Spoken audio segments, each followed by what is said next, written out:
Corporate জবে দীর্ঘ ছুটি প্রায় আকাশ কুসুম স্বপ্ন।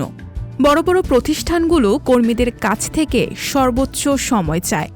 জাপানের মতো অনেক দেশে তো কাজের চাপে তরুণ তরুণীরা বিয়ে করার আগ্রহই হারিয়ে ফেলেছে।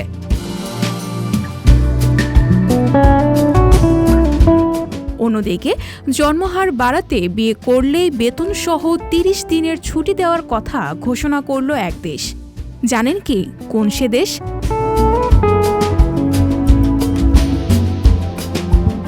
দেশটি হলো চীন। হ্যাঁ, এবার এই কর্পোরেট সংস্কৃতির ঠিক উল্টো পথে হাঁটল চীন। অবশ্যই এই সুবিধা মিলবে চীনের গানসু এবং শাংসি নামের দুটি প্রদেশে। নবদম্পতিদের সন্তান ধারণে উৎসাহ যোগাতে এমন সুবিধার কথা ঘোষণা করা হয়েছে বলে সরকারের পক্ষ থেকে জানানো হয়েছে।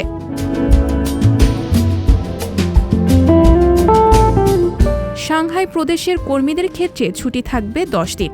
এছাড়া অন্য কোনো প্রদেশের নবদম্পতিরা আপাতত এই সুবিধা পাবেন না।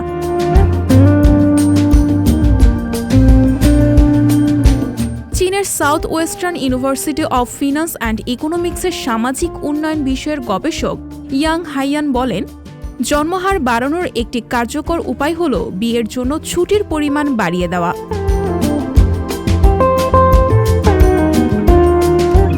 ছয় দশকের মধ্যে এই প্রথম চীনে জনসংখ্যা বৃদ্ধির হার নিম্নমুখী।